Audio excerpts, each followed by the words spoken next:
Welcome to another edition of the Myrtle Beach Golf Report, powered by Play Golf Myrtle Beach. I'm Kyle Oland, as always, joined by David Williams in the golf capital of the world, the place where kids play free all year long, David, and it's been going on here in Myrtle Beach for decades. I'd probably say Myrtle Beach was the first destination to say, hey, we love the kids and you can play free. So, yeah, we rock. We're better than you because kids play free. Yeah, sorry, I was distracted. It's definitely the coolest initiative that this entire market does. I took my two little Rugrats kids out to say goodbye to River Oaks last Thursday night. This is the second podcast in a row I am saluting River Oaks. Brody had his little yellow emoji golf balls. They all had different faces on it, and he was just mesmerized by them. But we went out there and took advantage of the Kids Play Free program. God, awesome. Do you remember Fisher Price? I think my first set of golf clubs was a Fisher Price set of golf clubs. Plastic ones? Yeah. My kids have those. I don't know where they are now. Is Fisher Price still a company? Yeah, I think so. I have the Fisher Price baseball tee set. I've had the golf set where it came. Oh, yeah, they very much are still. Yeah, the little clubs are in my garage. Oh, they're under the Mattel. All right, this is the hard-hitting golf stuff that everybody came to listen to here on the Myrtle Beach Golf Report. Is Fisher Price still a company? Yes, they are. They are. But, yeah, it's one of the awesome things here in Myrtle Beach that all year long that with a paying adult, kids 16 and under can play for free. And it's at the vast majority of our 80-plus golf courses. It'd be hard to find one that doesn't do it. Obviously, double check with the golf course before you assume, but double check with them. But for the most part, it is at every golf course. Yeah. So, disclaimer. It was fun. Bear drove the golf cart for the first time. Oh, God, that's terrifying.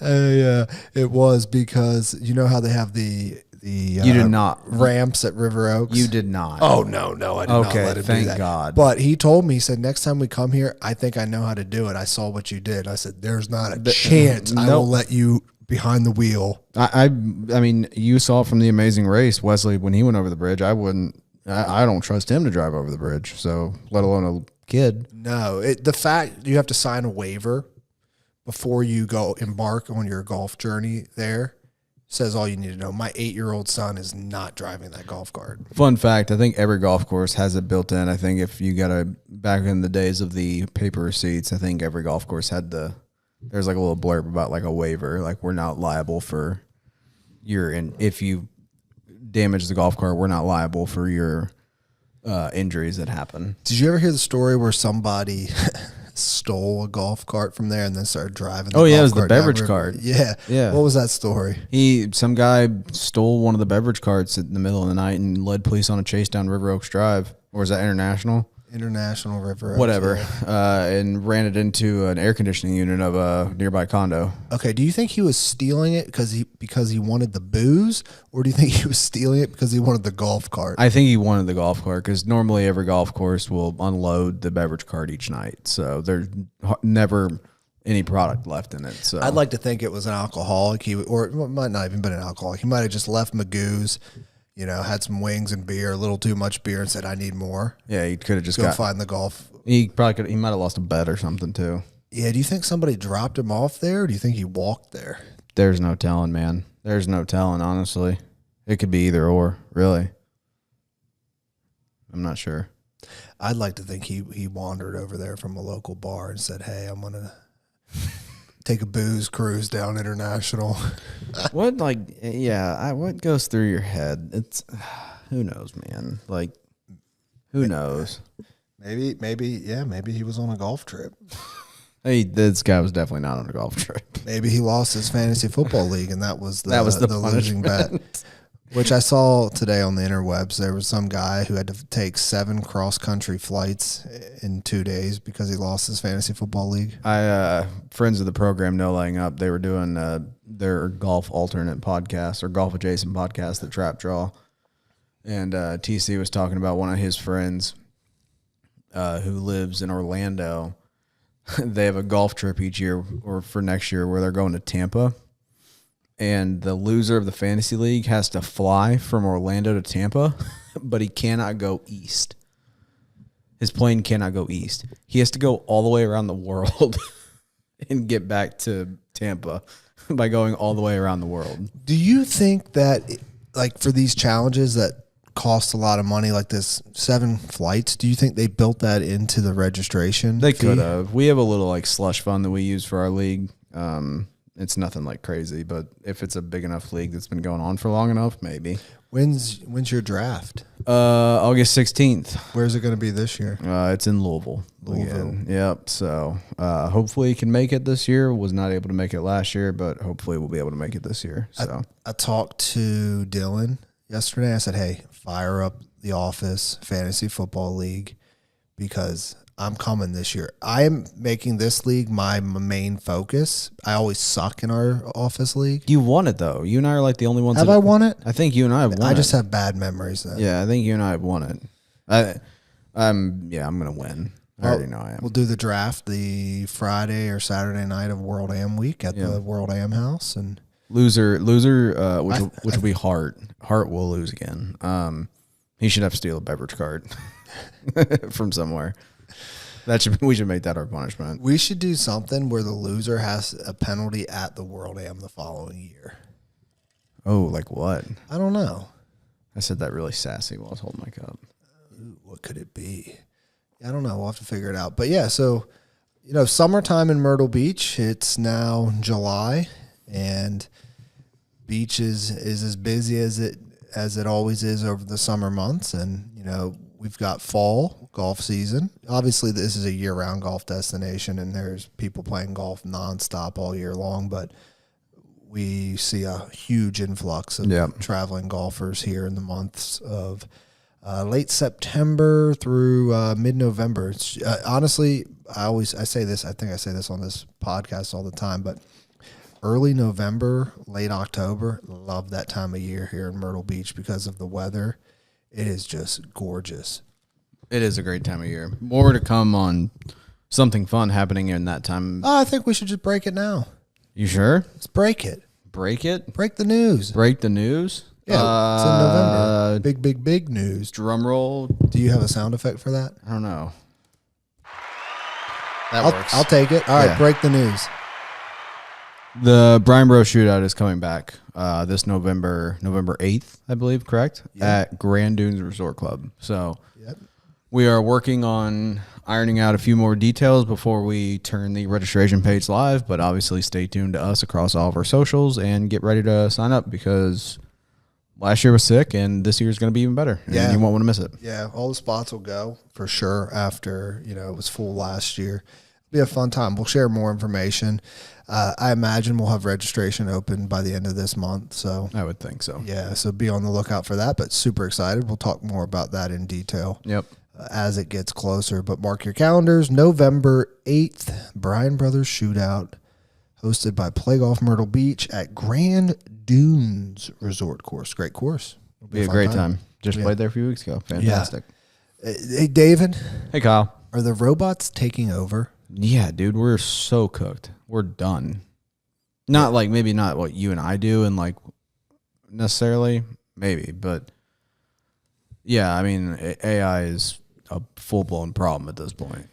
It is going at hyper speed right now. Yeah, it's I mean, we were messing with Google Flow the other day, and that's pretty crazy to see how far that's come in just 6 months. Yeah, and it's definitely making its way into the golf space.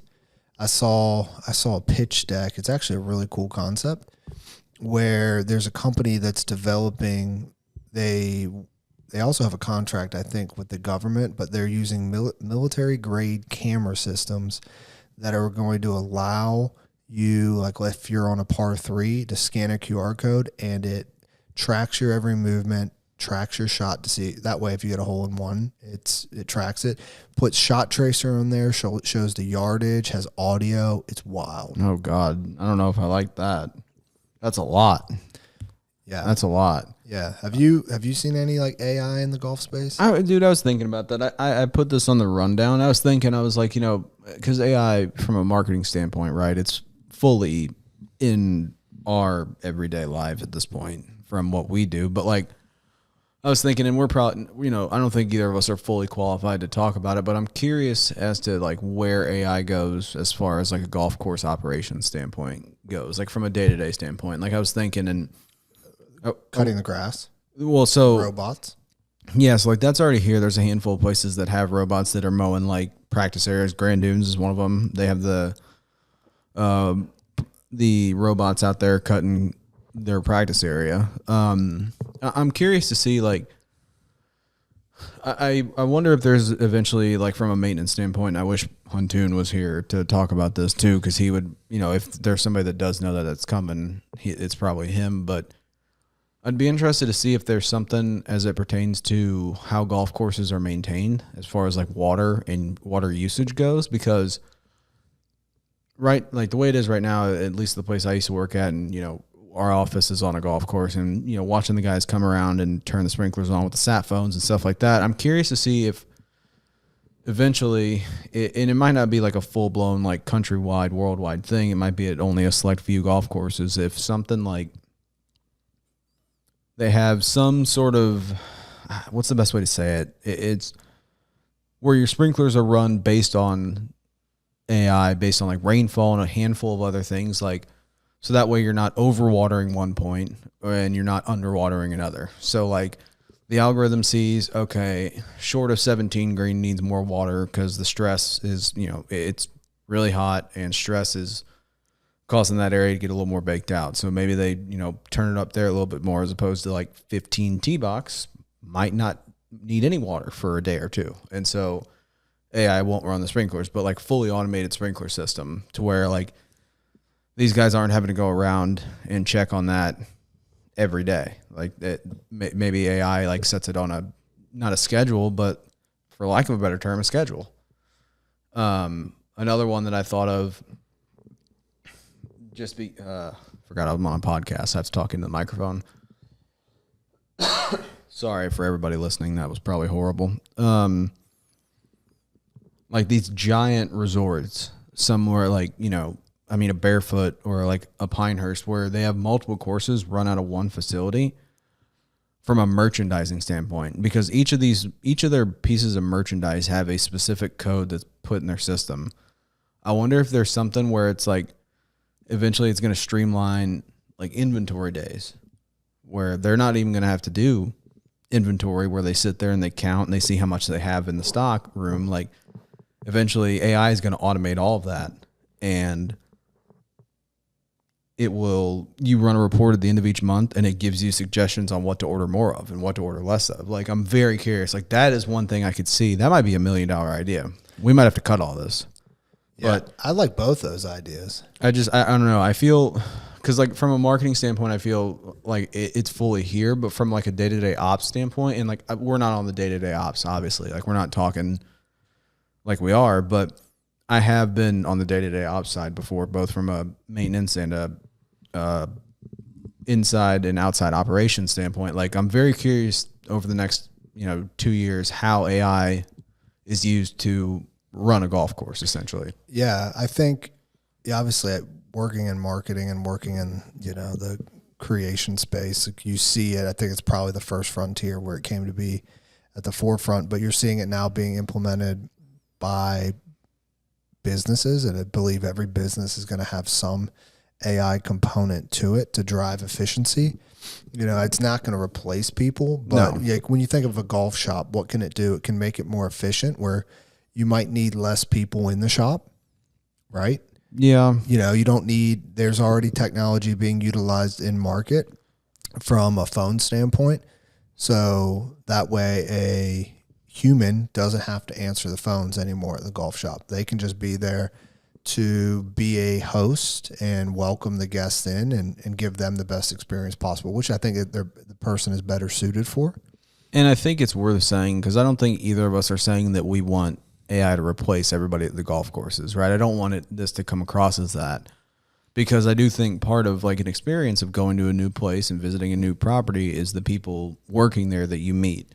So, but like, yes, I could see that from like like a tee time booking standpoint, like that's like got to be the easiest. That's got to be the most low lying fruit for AI. Yes, it's an efficiency standpoint for businesses, and it'll in some ways it'll help cut expenses and drive more revenue and increase more profit. So it'll be interesting. It's the mowers are the first thing that you can visually see. I think over the next few years you'll start seeing more touch points of adaptations to the golf space. I think the golf space is probably traditionally a little slower to adopt new methods than other industries. So I think we'll be a little behind, but it'll also be interesting to see, right? Like there was a saying once that from a trend standpoint, look what's happening in Europe, and America's typically a few months behind. And it'll be interesting to see whether that statement is true. But, when you also look at it from just the recreational golfer standpoint, there's a lot of different apps now that are integrating AI technology. It's just looking at 18 Birdies.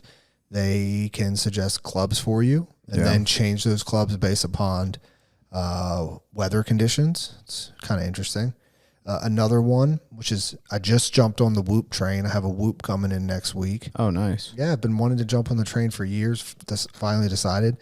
But there is a new feature in it that shows you your stress level on a golf course. So depending upon the shot, depending upon, the point in the round, you can kind of see how your stress is managed. You might have to become like a golf content creator within our account, because that'd be fun. You can do all sorts of cool stuff with that. Yeah, so Wesley and George did something with that in one of their videos with Whoop, and I've seen other people in the fitness space where they track like your heart rate based upon the workout, and you can see it go up and down. But I know the Tour has done that, with their partnership with Whoop. But just interesting things. Technology is just ever evolving, and the golf space is rampant with technology. So I'd be really curious to get an agronomy expert on to talk more about those robotic mowers and just like what goes into, setting mowing patterns. Like, do they each morning have to take them out to the spot that they're going to mow, or do the mowers automatically drive out to that spot? I bet they drive automatically out there, because I have a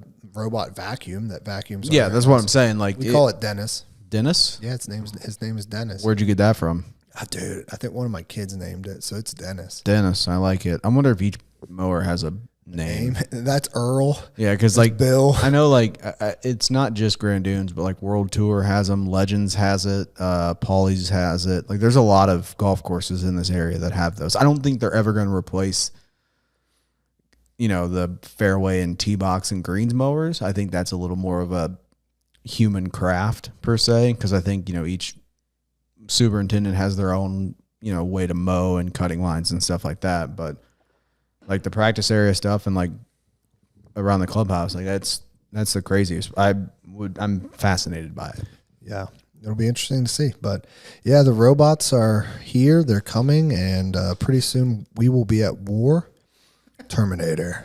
I mean, yeah, you saw what I sent this morning in Skype, or Microsoft Teams. Everything happens on Teams. So Grok 3 had a meltdown yesterday. Yeah. Oh, dude, go on a tangent. Anybody that uses Gmail or the Google Suite, dude, they keep pushing Gemini. Yeah. And they just jacked up prices for people. They say, hey, we are now offering you more. You didn't ask for it. We gave it to you, and now we're going to charge you more. Did you hear about the OpenAI thing? No, what was that? That OpenAI, because OpenAI created ChatGPT. There was an engineer at OpenAI talking about shutting it down, and the OpenAI itself started to migrate itself to an external server or an external hard drive on its own. And when asked about it, it denied it. And then Claude 4, same thing, like talked about getting shut down by an engineer. And Claude 4 started blackmailing the engineer to threatening to reveal his affair that he was having. What a wild world we live in. Pretty soon, we're going to have hover cars. I mean, you would think, right? Like, what a wild world. I know, dude. I know. Let's get back to like something that's more... That's not depressing. Not depressing, not like, oh my gosh, the world's ending. and talk about some of our favorite Food. food. I have an idea. Let's talk about our top 3 favorite restaurants in the Myrtle Beach area. Okay. And then you give your top, and then you can come up with another topic. But let's do top 3. I want to talk real quick. Like a little draft. Yeah. So I think one thing that's interesting from David and my perspective is we are local here. You know, I'll go to the tourist spots, right? Yeah, every I'll once hit in a those while. spots. But there's also a ton of amazing local spots here in Myrtle Beach that when you're here on a vacation or golf trip that you should really check out. They might not be right in the heart of tourist areas, but they're awesome spots. The first place, it's a go-to from my family, Mexican. It's called Sol y Luna. It's right off River Oaks. Yeah, Sol y Luna. I actually was just told about that for the first time the other day. Dude, it's awesome. I heard it's incredible. It's incredible. They got great deals too. I think Thursday night is burrito night, and you get these hearty burritos for like $9.99. Comes with a massive bag of chips and salsa. Oh, I love that. Yep. I love that. Yeah. So that's one of my first places that's like a go-to spot for the family. The next one is we like sushi. Sushi is delicious. I love sushi. One of our favorite spots is Soho. Okay. There's a couple different locations here in Myrtle Beach. They've got a one in, I think it's like off 21st Avenue, kind of close to the beach. Got a rooftop on it. I've actually never gone to the rooftop in all my time going there, but they're building a new one again in my neck of the woods off of International and River Oaks, which is exciting. So that's my second restaurant. And now I'm going to go with this one. I guarantee you nobody has been to this. It's called Habibi's. Where is that? It's off the corner of River Oaks where 501 meets it, next to Magoo's, if you know where that is. Yeah. It's this little, it's on the corner. It's this little Mediterranean place. They got amazing gyros. Gyros, however you want to say them. There's a really good Mediterranean place that's actually connected to a barbecue spot and a Circle K off 17 by Grand Dunes. Oh. That place is awesome. Have you ever been there? No. Are you a Mediterranean food person? I do like Mediterranean. Dude, go there. It's expensive. I'm going to just come out and say it. Yeah. I forget the That's name like of a it. hole in the wall spot. 100%. I've been there once, and it's incredible. It's so good. Have you ever eaten at the barbecue place? I think it's called like Three Little Pigs or No, something. I haven't. Back when we used to live over at Myrtlewood, we got some takeout from there once. I can't really remember, but that's my only memory of that place. Yeah, try that place. All right, give me 3 like hidden, like not like mainstream type of places. 3. All right. So, see, mine are all kind of mainstream. Like, they're probably places that people have been before. But number 1, I'm going to go like in the city, technically, and that's 44 and King. You know, you've been there. You and I have been there. I just love it. I think you wouldn't really know it's there unless you kind of know, right? It's more of a local spot. Very good food, really good craft cocktails. Nice little environment on the inside. Yeah, too. very nice. It's, I've been there at Christmas time. I've been there in the summer. At Christmas time, it's all decorated, like all Christmas throughout the entire thing. That's actually, I think, when we went there last time. I think it was. We went there with Aaron. Yeah, and I don't even think it was close to Christmas. I think we were like closer. It was to November. It was I don't even think it was Thanksgiving yet. Actually, now that I think about it. So that's number 1. Really great barbecue as well. I love barbecue. Very good apps, very good cocktails, really good espresso martini. If you know me, that's a high priority on my list. Number 2, I'm going to go. Oh man, there's so many you could go with. I'm going to go with the Pit, the Paulie's Island Tavern. Dude, I've never been there. It's awesome. The food's fine. The food is bar food. It's good. Just holds a special place in your heart. Yeah, it's awesome. Cheap drinks, live music. Make sure if you guys go there, if you're listening to this and you've been to the Pit, you've probably already hung a $1 bill up on the wall. But if you haven't, make sure you do hang a $1 bill up on the wall.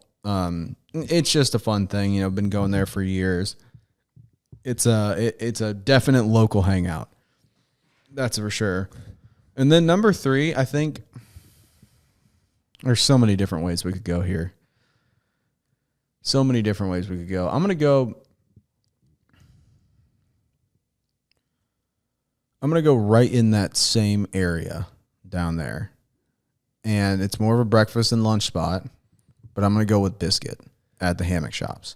Is that good? I've never been there either. It's very good. Homemade biscuits every morning, freshly made biscuits, and you can get them pretty much any way. How do you get them?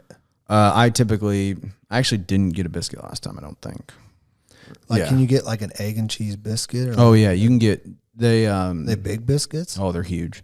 They're huge. They do a lot of like chicken biscuits with like apple butter and bacon. And oh dang, dude, it's so good. See, I just don't head down that way much. Yeah, I do. So whenever I'm down there, I always typically, it's kind of funny. For Christmas each year, or like around Christmas time, I will take a Saturday morning, and because all the hammock shops don't open until noon on Sundays, so I'll go down there by myself. I'll go have breakfast and biscuit at the bar by myself, and then as soon as the hammock shops open, I go and knock all my Christmas shopping out, and then I go walk on the island. So there's pretty good shopping down there at the hammocks? Never really been down there. Yeah, I mean, we don't do a ton of stuff for Christmas as far as gift giving goes, but it's enough to get stuff done. It's more unique stuff like the poly shell stuff from Whitmire Jewelers, non-spawn, but like that stuff from, Megan and my mother and everybody, like that stuff is very good. And then they have a little mercantile shop right there that sells like On Cloud and stuff like that. So it's pretty good. So yeah, and then I would say honorable mentions right there in that area too. Rustic Table. In there. Yeah. Hart's brother-in-law owns that, right? I did not. No. Yeah, he owns that. Yeah, so that's a really good spot. Anywhere at the Marsh Walk, I'm partial to Claw House. Honestly, at the Marsh Walk, I went there once. Only been there once. Yeah, Wicked Tuna's good. I'm not gonna tell everybody to go there. If you're looking for like breakfast and you're staying around like the Springmaid State Park area, if you jump through Market Common down Farrell Parkway, there's a place called Bagel Factory. It's owned by people from New York. It's the best bagel I've had in this area by far. That's a really good spot. Hook and Barrel, I think, deserves to be mentioned as well on this show. You're just getting to the point. There are so many places. Yeah, I mean, we could do a 2-hour podcast on food alone. Oh. Like, we might have to just do it. If we do that, we have to have Joe come and do that, I think, though. Yeah. My anniversary is coming up the end of the month, and I got to figure out what we're doing for my anniversary dinner. You should go to Frank's if you haven't been to Frank's, Kyle. I've never been to Frank's. Yeah, you should go to Frank's. Book a reservation now because it's summer and it's busy. So, what about you? You have any honorable mentions? Or Honorable mentions. Let's see here.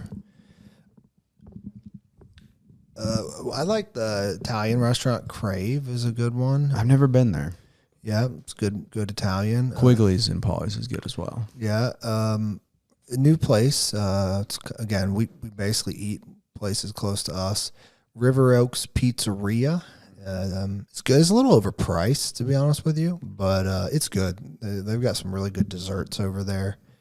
And then there's a place out in Conway that we went to. It is called, it's like Oak Tavern or something. I can't remember. But there's this place in downtown Conway. It's awesome. I was just going to say that. Downtown Conway, it's probably off the beaten path from where most people stay when they visit. Yeah.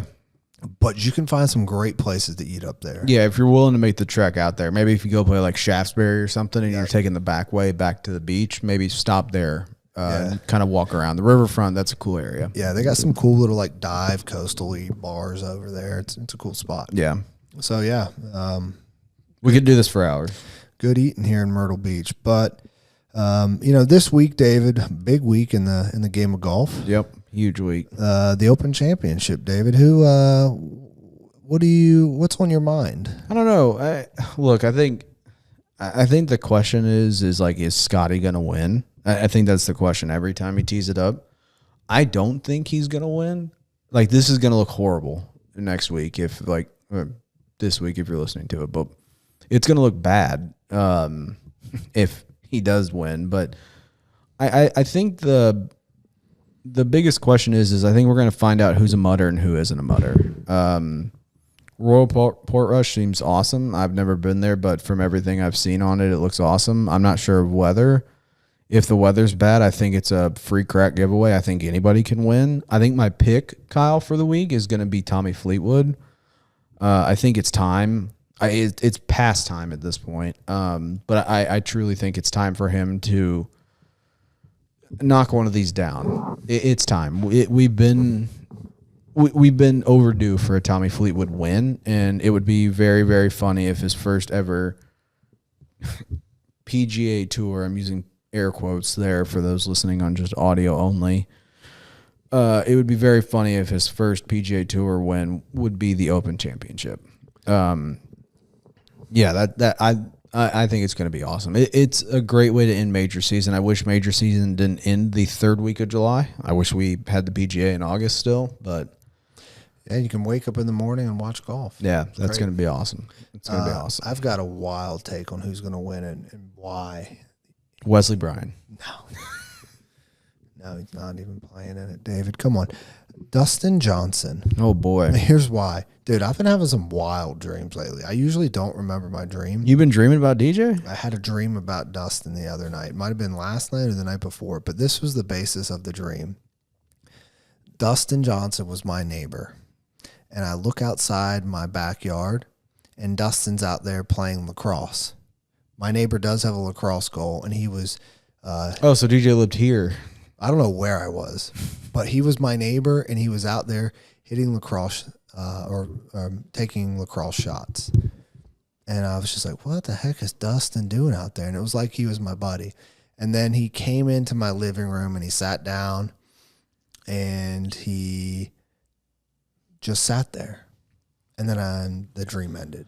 So because of that, that's a sign Dustin's going to win. Is he even in the field? I think he is. I don't know. I think this is the last major exemption that he has from the Masters win in 2020. All right. There's no chance he wins. You don't know that. Anything can happen. What if he wins and then somehow he holds a lacrosse stick after? Kyle, I will, on camera, Lacrosse is really big over there. On camera. Sport of the future. On camera, I will drive my car through the front door of this building if Dustin Johnson wins the Open Championship and holds a lacrosse stick instead of the claret jug. I'll hold you to it. Yeah, perfect. That's the... If one of... Look, this is like a major tease here. If one of us ever leaves and moves on with our life, gets a new position, and moves away, the last ever podcast that us two will do together will be recapping our Jupiter, Florida trip. We will just a tell-all series. Yeah, we are just going to air it out because there are some stories that have to see the light of day eventually. Well, that's the Open Championship. Kyle, I'm gonna skip over one thing on this agenda. The World Am Talk. World Am is coming. Still spots left. If you want to sign up, register at myrtlebeachworldamateur.com. There are 100 spots maybe left. About 100, yeah. I want to go ahead and skip to David's game time. If you're listening, you probably heard a door open. Kyle, I'm gonna bring in a coworker of mine. Oh gosh, of ours. Why Rob was standing there? I was like, dude, just interrupt us if you need something. Rob. I'm gonna have Rob host a segment of David's game time here. Okay, Rob, why don't you come over and take my seat here? You guys are delinquents. Rob, welcome to the show. Thank you for having me. Make sure you put the headphones on. Oh, all right. Well, I'm just going to hand it off to you. Long-time listener, big-time fan, first time on. And make sure you speak into the mic. Oh, yeah. You hear me? Oh, I can hear you. All right, Kyle. Why are you doing this, by the way? I don't know. It is a good question. Okay, all right. So these are questions? We're talking real or fake, Kyle. Real or fake? Real or fake scramble names for golfers. I have a series of names here. Some of them are real. Some of them are real golfers. Some of them are made up from the guys here in the office. and I want you to figure out which ones. Are they team names or just people's names? They are people's names. Okay. How many are there? Like, how many questions? About 10 to 15. All right. I want to get at least 10 right. You better. I have faith in you. I think you're going to do well here. You ready? Bring it. All right, leading off, Bradford Winstonworth. Real or fake? Oh, he's real. He's from Massachusetts. Fake. Dang it. 0 for right. 1. Up next, Stan Rifkin. Oh, Stan Rifkin. he's from New York City. He's an investment banker. Real. All right. Got it right. 1 for 2. I could just say real every time and at least just hedge my bets. Good, yeah. Up next, Nacho Elvira. Nacho Elvira. Real or fake? It's so stupid that it's got to be fake. He is a West Coast golfer. He's a West Coast vibe. Yeah, Nacho's a real guy. Real. Yes. Got it. 2 for 3. 2 for 3. Coming in at number 4, Squeezer Hot Cuts. Fake. Yeah, we're familiar with Squeezer around the office. 3 for 4. Not bad. Is that your name, David? That is a David special. Up next, Preston Haig. That's correct. Going real? Yeah. All right, you're right. I'm 4 for freaking You're doing 5. pretty good. Up next, Major Manning. Major Manning. Yeah, he's real. He's the one of the second cousins of Peyton and Eli. He is real. See? Doing pretty good at this. 5 for Kyle. 6. You know your golfers. Up next, Cameron Thistle. Cameron Thistle. It's too basic. Fake. It's fake. 6 for freaking 7. Guy is good, man. Up next, Hampton Shanksworth. Fake. Hampton Shanksworth. Look at that. Yes, fake. 7 for 8. Not bad. Up next, Bowen Mouse. Bowen Mouse. Yeah, he's a country boy from West Virginia. He's real. He is real. 8 for 9. That is pretty good. I don't know about this next one. This one might get you. Vladimir Putin. He's a real guy, but is it spelled Putting or Putin? Spell that for me, please. The last name. Puttin. This is a trick question. Vladimir Putin is a real guy, but I think Putin spells his name with 1 T. Vladimir So, hold on. Putin. Hold on. It's wrong. It is fake. 9 for 10. Or 8 for 9. I've lost count, but I've only gotten 1 I wrong. think, yeah, you only gotten 1. Seymour Davidson. Fake. Actually, What? fake. Yeah, Oh. you're right. 1 wrong. Dale Jr. Dale Jr. Is Junior the last name or just like a nickname? Is Junior spelled JR dot or JUNIOR? Can we tell him? JUNIOR. Junior spelled out. Is correct. Going real? Yeah, it's a freaking guy from Tennessee. He is real. 1 wrong still. Okay. My first one was wrong. I'm on a hot streak. We're getting down to the bottom here. Austin Smotherman. Austin Smotherman. Would you say that one more time, Rob? Look me in the eyes. Austin Smotherman. Looking you in the left eye this time. Digicon. He's fake. He is real. Dang it. Real guy. I saw a twinkle in your eyes. Got him. It was the left eye watching. Yes. Joe McDuff. Joe McDuff. Well, there was a Sam McDuffie who was like a college crazy football player who in the game NCAA back in the day, Sam McDuffie was a stud. He played for Rice. He actually got drafted in the NFL. Not that this has anything to do with what we're talking about, but the names are similar. So yeah, he's real. Fake. Freaking, Joe because he McDuff didn't is have fake. he didn't have the iffy at the end. Yeah. 3 wrong. Up next, Chip Skidmore. Chip Skidmore. I know a Teresa Skidmore. This is actually her uncle. It's real. It is fake. Chip Skidmore is fake. Frickin' Teresa lied to me. Last 2 here. You ready? Guido Magliozzi. Yeah, he's from Italy. He's Guido real. Magliozzi. He is real. The real guy. I know Guido. And last but not least, Taylor Gooch. Taylor Gooch.